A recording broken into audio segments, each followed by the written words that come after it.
Every disaster begins before anyone realizes it has already started. At 0016 hours, June 6, 1944, the first glider struck the ground at full speed and skidded sideways through wet grass, its wooden frame tearing apart as it stopped in the darkness less than 50 yards from the bridge. There was no second pass, no correction.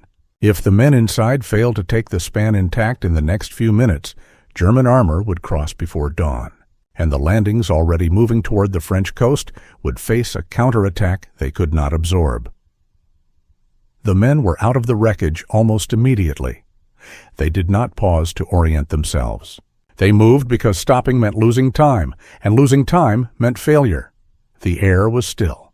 There were no engines, no shouted commands, only the sound of boots and equipment striking the ground too hard.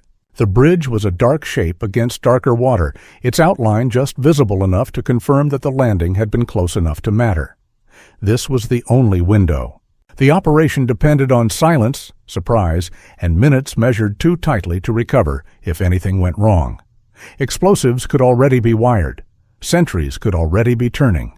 Radios could already be lifted. Once that happened, the bridge would be gone, or held by defenders with time to organize. Either outcome would leave the eastern flank of the invasion exposed.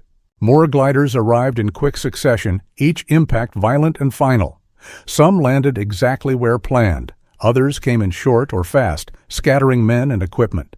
There was no way to know yet who was injured, who was missing, who had landed in the canal. None of that could be addressed. The objective was directly ahead, and it could not wait. The men had trained for this landing until the movements no longer required thought. Every route, every position, every task had been rehearsed in daylight and darkness, repeated until it became mechanical. There was no flexibility built into the plan. It worked only if everything happened on time. Firepower had been kept light. Speed was the weapon. Surprise was the margin. They moved toward the bridge without running. Running made noise. Noise shortened the remaining seconds. The stillness carried sound too easily across the water. A single burst of fire broke the silence, brief and contained, then stopped. The structure was reached before any demolition could be completed. Wires were cut by touch. Positions were taken without delay. The span was secured not by force, but by arriving before the defenders could react. On the far side of the canal, the second crossing was engaged under the same pressure. The objective was identical. 2 bridges, both intact, both held before dawn. If either failed, the German units east of the Orne would have a direct route toward the beaches.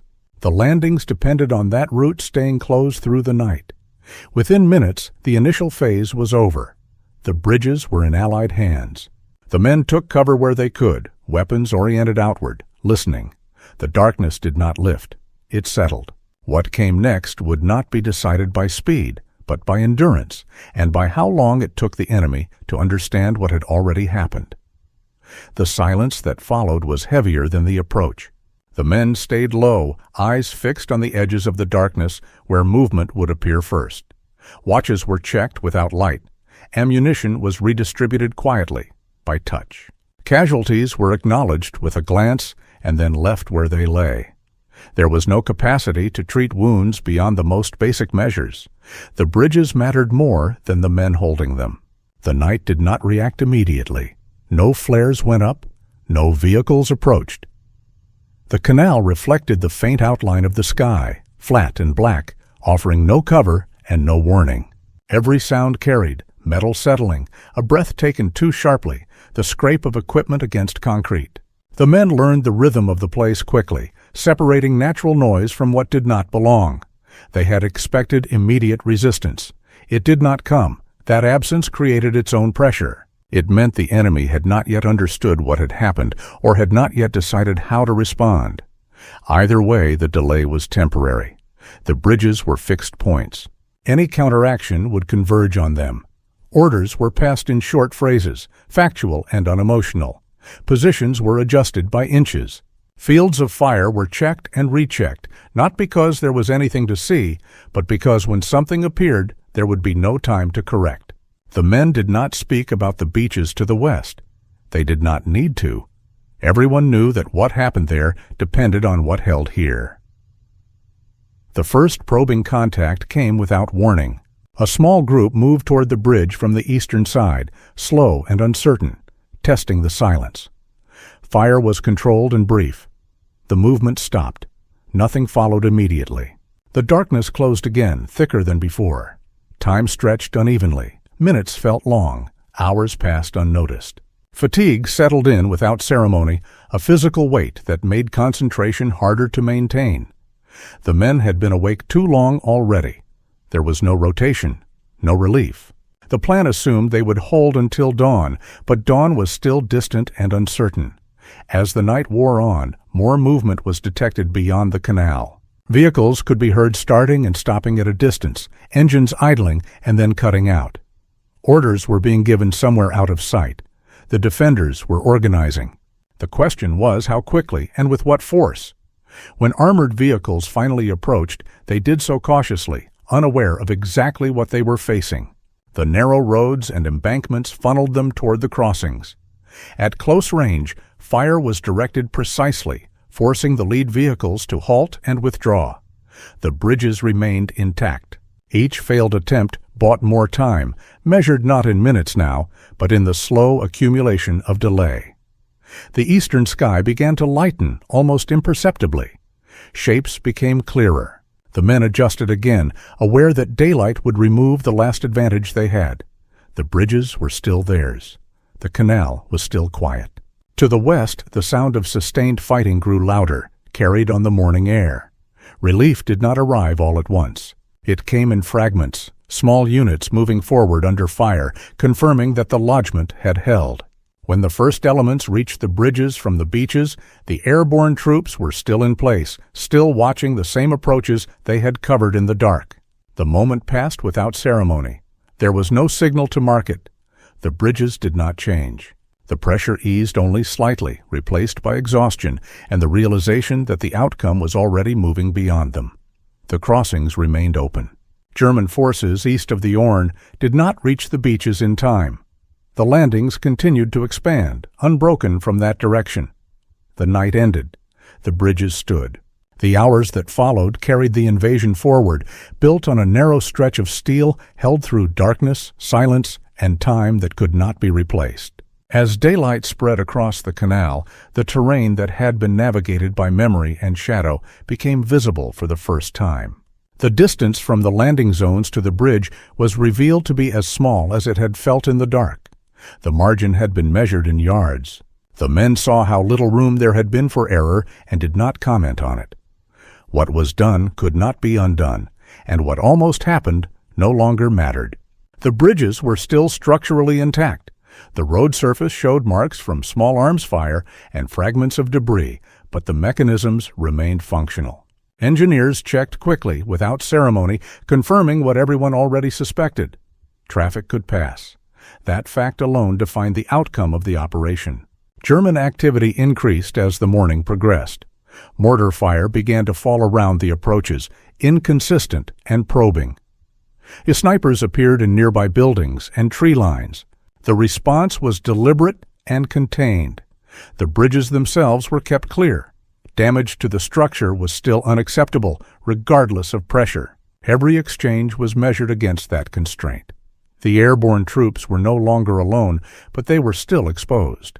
Reinforcements arrived in stages, moving cautiously across ground that was now fully observed by both sides. The sound of artillery to the west grew constant, a low, continuous presence that confirmed the scale of the fighting on the beaches. The men at the bridges did not have a full picture of how the landings were progressing. They did not need one. Their role remained fixed. German command elements attempted to coordinate a larger response, but the delays of the night carried forward. Units arrived piecemeal without the concentration needed to force the crossings. Armor remained hesitant, constrained by uncertainty about what awaited them beyond the canal. Each hour that passed reduced the relevance of a counterattack from that direction. Casualties were evacuated when possible. Some were moved only a short distance, out of direct fire, and left there.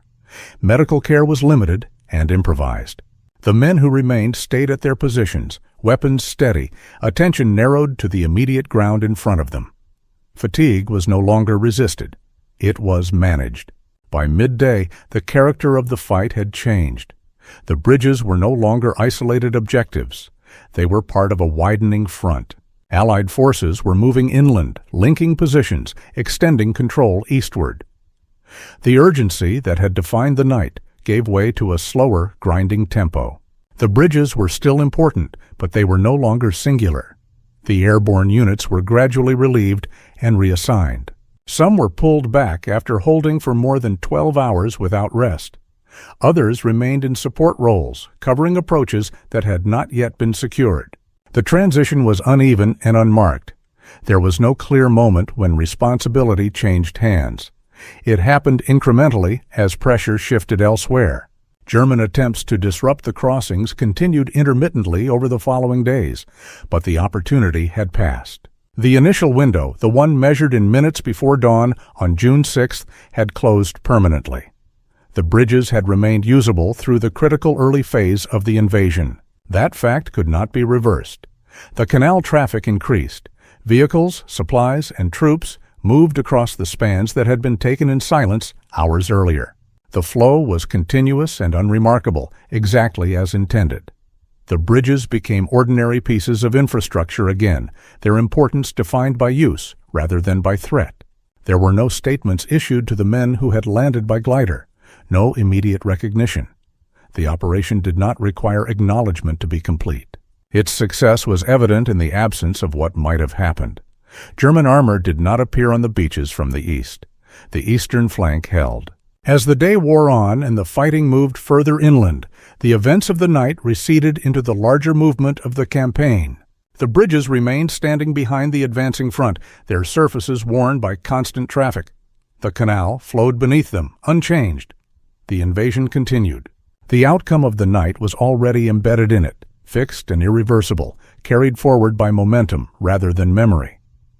By evening, the soundscape around the canal shifted again. The sharp, isolated cracks of small arms fire were replaced by the deeper, more distant weight of artillery moving inland. The bridges were no longer at the edge of the fight. They were behind it. Traffic flowed steadily across them in both directions, disciplined and constant, trucks slowing only briefly before continuing west and south. No one stopped to look down at the water. The airborne troops who had arrived in darkness now moved in daylight among unfamiliar units. Their uniforms were marked by dust and oil from the gliders, their faces drawn and expressionless. Sleep came in fragments when it came at all, taken where cover could be found, often interrupted. Orders arrived without explanation and were carried out without discussion.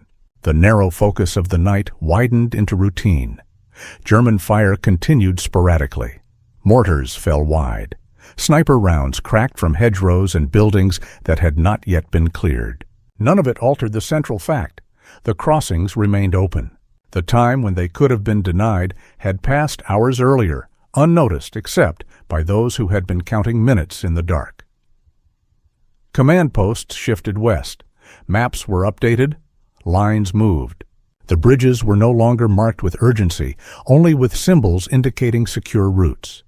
The pressure that had once centered on them redistributed across the front. What had been decisive became simply necessary. Some of the men who had landed by glider were moved out within days. Others stayed longer, absorbed into the expanding perimeter. Losses were accounted for later, after movement allowed. The details of the landing were recorded in reports, stripped of sensation and reduced to timings and outcomes. 6 minutes noted. Objectives secured. Bridges intact. The structures themselves showed little evidence of what had happened. Repairs were minimal. Traffic wore them down faster than enemy fire ever had. Soldiers crossed without slowing, eyes forward, focused on ground not yet taken. The canal remained quiet, reflecting the sky as it had before. What mattered most about the operation was what did not occur. There was no armored thrust from the east at first light. No concentrated counterattack against the beaches from that direction. The landings expanded without that pressure, gaining depth and cohesion. The absence shaped the campaign as surely as any action. As weeks passed and the front moved far beyond the Orne, the bridges receded into the rear area. They became landmarks, then reference points, then names on road signs. The urgency that once defined them faded into the larger scale of the fighting in Normandy. The night of June 6th did not stand apart for long. It was absorbed into the continuous movement of the war, its outcome fixed and carried forward without pause. The men who had held the crossings moved on, or were lost, or remained where they were, indistinguishable from those who arrived later. The bridges stayed, steel over still water, used, ordinary, unremarkable. The 6 minutes remained what they had always been, a narrow window in which failure would have changed everything and success left nothing to explain. Night returned to the canal without ceremony. The bridges were lit only intermittently, when vehicles passed or when distant fires reflected off low cloud. Guards were posted, then relieved, then posted again. The routine was deliberate, procedural, designed to erase the memory of how narrow the margin had been. The ground no longer felt temporary. It felt occupied. Reports moved up and down the chain, stripped of urgency. Times were logged. Distances were corrected. The initial confusion of the landing was flattened into sequence. Gliders landed, objectives secured, enemy reaction delayed. The paper version fit cleanly on a page. It did not account for the weight of waiting in the dark, or the way sound carried over water, or the feeling of holding a fixed point while everything else moved. The canal continued to divide east from west, but the division no longer mattered in the same way. The front had moved. German units east of the Orne were now contained, their movement constrained by a situation that had already stabilized against them. Any attempt to force the crossings would be late, unsupported, and costly. That calculation settled in quietly, without announcement. The men rotated through positions near the bridges, learned the terrain by daylight. They saw the buildings that had been silhouettes at night. They saw the roads that funneled movement. They saw how close the gliders had come to the water, how easily a small error would have ended differently. None of it was discussed. The bridges were no longer problems to be solved. Traffic increased as the campaign built momentum. Supply columns crossed continuously. Wounded were moved back across the same spans, faces pale, eyes closed, stretchers steady. Engineers monitored wear and made small adjustments. The structures absorbed the strain without complaint. German fire diminished, then shifted elsewhere. The bridges were no longer primary targets. They were too well defended, too integrated into the Allied rear. The focus moved south and west, toward ground that still had to be taken. The sound of fighting followed. Days passed. The operation that had been measured in minutes became something counted only by dates. The airborne units that had arrived first were dispersed, reassigned, or withdrawn. New units took their place, with no connection to the night except what they were told. The bridges became just another crossing point, known more for traffic patterns than for history. The canal flowed under them, as it always had. The waterline did not change. The banks showed signs of occupation, tracks, discarded equipment, temporary structures, but nothing permanent. War passed over the surface and moved on. The significance of the bridges was now entirely in the past. It existed only in the knowledge that something had been prevented, that a route had remained closed at the only moment it mattered. There was no marker for that absence, no physical sign of the pressure that had once been concentrated there. What remained was movement, orders issued and carried out, units advancing and consolidating, the invasion continuing inland, sustained by routes that had stayed open when they needed to. The bridges held their place in that system, doing exactly what they were meant to do long after the moment of decision had passed. The days that followed blurred into each other. The bridges were crossed so often that no one counted anymore. Tires wore shallow tracks into the surface. Engines idled and moved on. The weight of the invasion passed back and forth without pause, a steady pressure that never fully lifted. The canal remained a boundary only on maps. For those who had been there first, the memory of the landing did not surface often. There was no time for it. New positions demanded attention, new orders replaced old ones. The narrow focus of the operation dissolved into the wider uncertainty of a campaign still unfolding. What had been absolute became incidental. German forces continued to fall back under pressure elsewhere. The failure to disrupt the landings from the east could not be corrected later. The moment for that decision had been before dawn on June 6th, and it had passed without reversal. Everything that followed was shaped by that absence, even as it became less visible with each passing day. The bridges themselves required no explanation. They stood where they had always stood, unchanged in form, altered only by use. Soldiers crossed them without knowing the exact timing of what had occurred there, without needing to. The structures did not announce their history, they simply carried weight. Eventually, the front moved far enough that the canal was no longer within range of regular fire. The sounds of battle faded into distance. The area settled into the routines of rear support, logistics, administration. The urgency that once compressed time into seconds was replaced by long stretches of waiting and movement without contact. When the war moved on, it did not pause to acknowledge what had held it together in its early hours. The bridges remained behind, functional and intact, their role complete long before the campaign ended. They did not fail. That was the measure of their success. Nothing marked the exact moment when their importance ended. It did not end suddenly. It diminished, gradually, as other objectives took precedence and other pressures emerged. The bridges became background, then afterthought, then memory. What remained fixed was the fact that they had been taken when they needed to be taken, held when they needed to be held. 6 minutes used precisely, without excess, without recovery time. The result was not dramatic, it was simply final. The canal flowed, the bridges stood. The invasion moved forward, carrying with it the quiet outcome of a decision made in darkness and silence when failure would have been immediate and success left nothing behind but continuation. By the second week after the landings, the bridges had settled fully into their new role. They were no longer guarded with the tension of a threatened point, but with the routine caution given to infrastructure that could not be lost. Military police directed traffic. Engineers checked bearings and joints.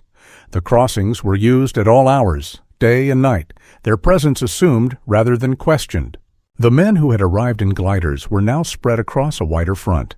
Some were reassigned to hold ground further inland. Others were folded into units that had come ashore later, their airborne role no longer relevant to the tasks at hand. A few were already gone, evacuated with wounds that would remove them from the campaign entirely. The operation that had defined them for 6 minutes did not follow them forward in any visible way. Accounts of the landing began to circulate in fragments. Short descriptions, times and distances, references to accuracy and surprise. They were factual and restrained, intended for record rather than reflection.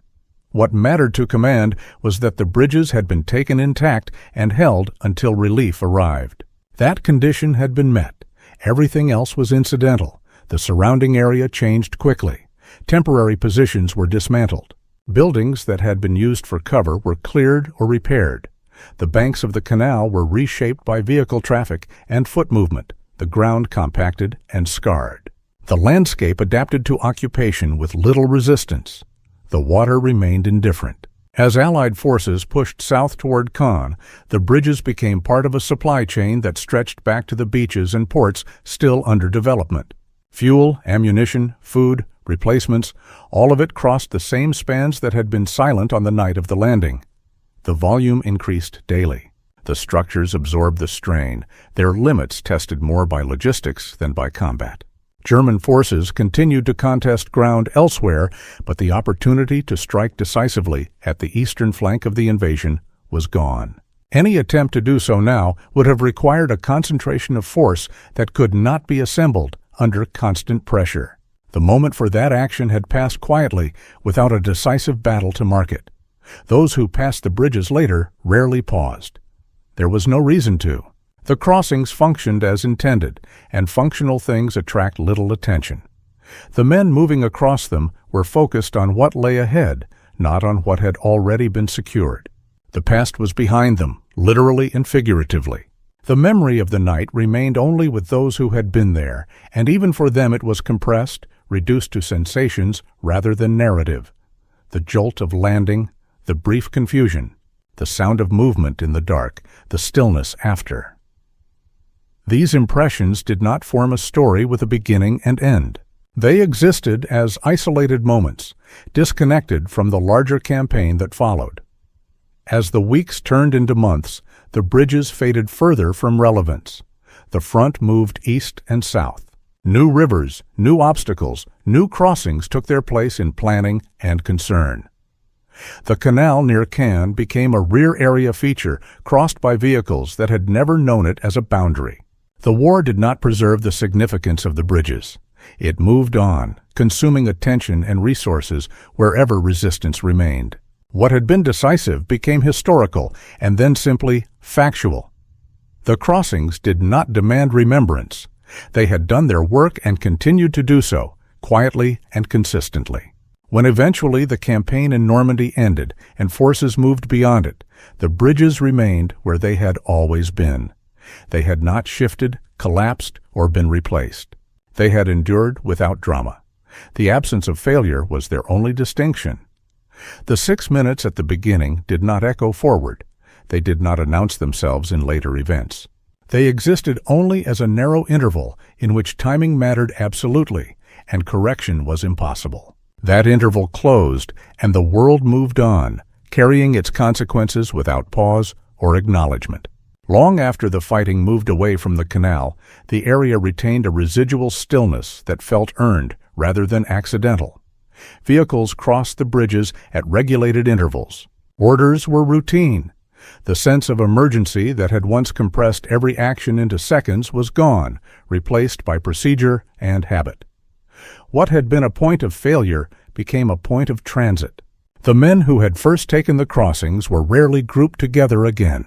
They passed through different units, different sectors, carrying with them an experience that did not translate easily into later operations. There was no comparable moment. Most combat did not hinge on 6 minutes measured so precisely that recovery was impossible. Most battles allowed adjustment. This one had not. Official histories would later note the operation briefly, often in the context of airborne landings or flank security. The language stayed technical.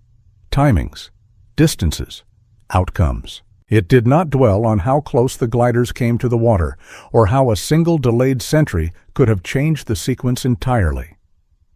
Those details were unnecessary once the result was fixed.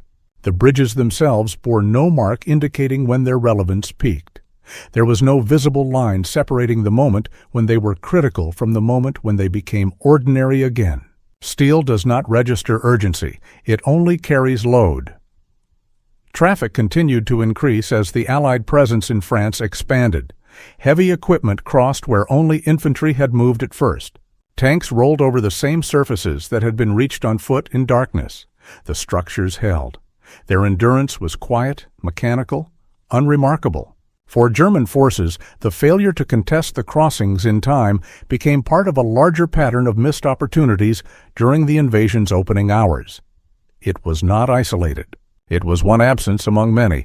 No single report identified it as decisive on its own. Its importance existed only in combination with other delays, other misjudgments, other moments that passed without correction. The canal remained unchanged by that understanding.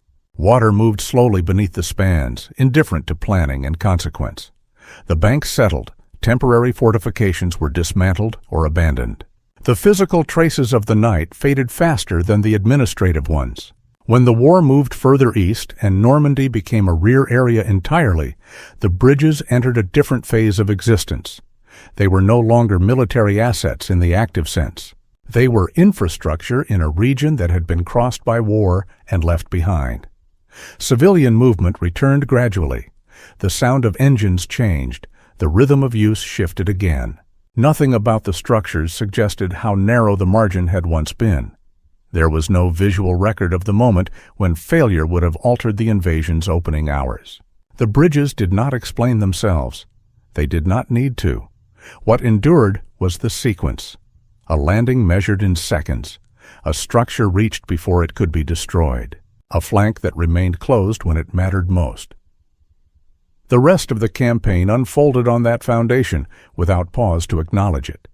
The 6 minutes did not expand in memory. They did not become larger with distance. They remained exactly what they had been, a brief interval of pressure, resolved without spectacle, leaving behind only continuation. The bridges stayed in place, carrying weight, connecting ground, silent witnesses to a moment that could not be revisited and did not repeat. The critical window did not announce itself when it opened, and it did not close cleanly. It narrowed instead, minute by minute, while the men holding the bridges waited for a reaction that could no longer be delayed. German units east of the canal were beginning to move with purpose. Orders were filtering down. Engines were warming. The question was no longer whether there would be an attempt to force the crossings, but whether it would come soon enough to matter. Signals intelligence was fragmentary. Reports conflicted. Some indicated armor was being held back, awaiting authorization. Others suggested elements were already moving, slowed by uncertainty rather than resistance. None of it could be confirmed from the bridge itself.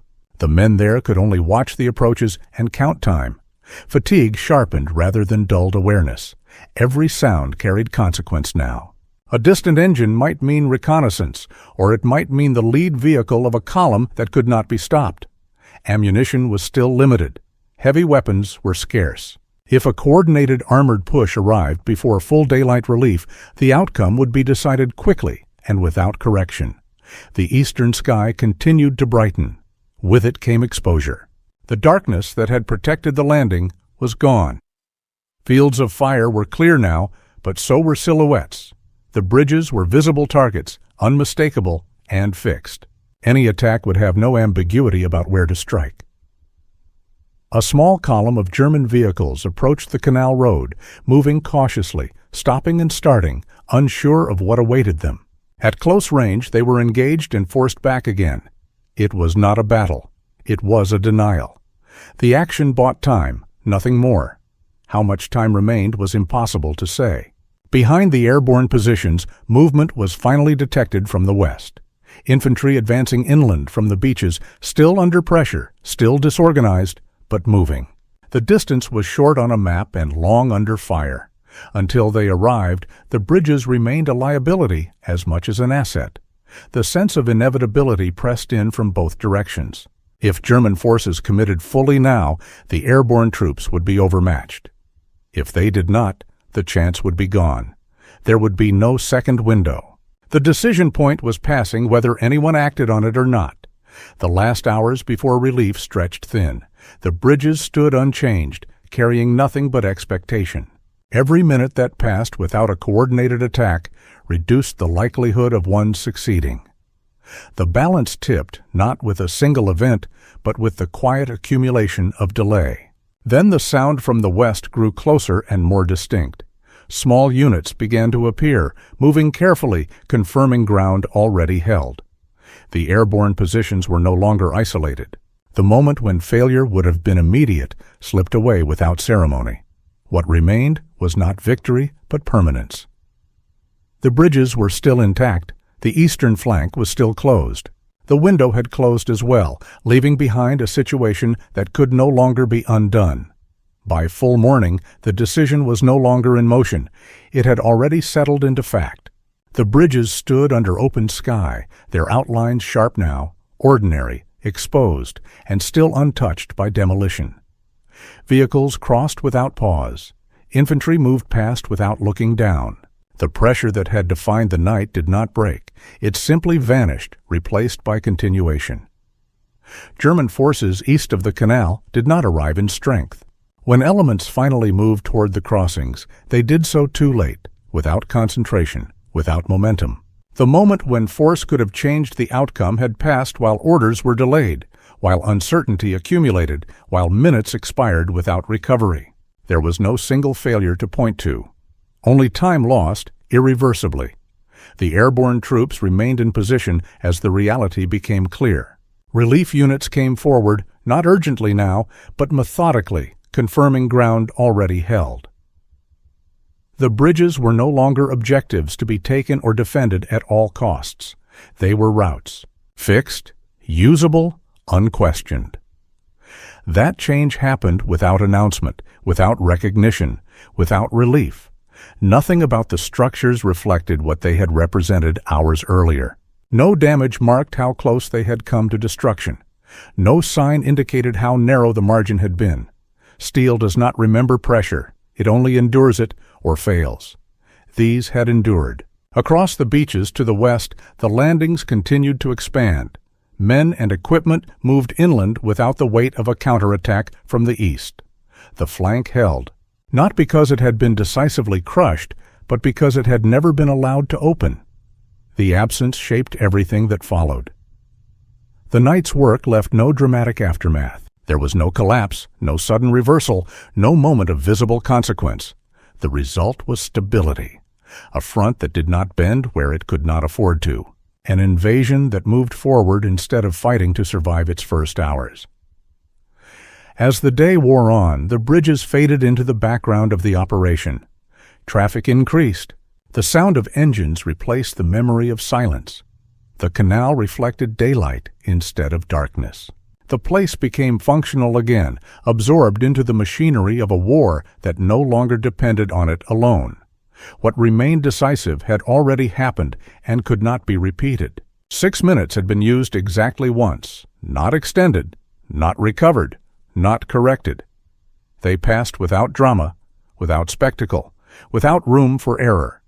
When they were over, the outcome was fixed. The bridges stayed standing. The eastern flank stayed closed. The invasion did not collapse. Nothing more needed to happen.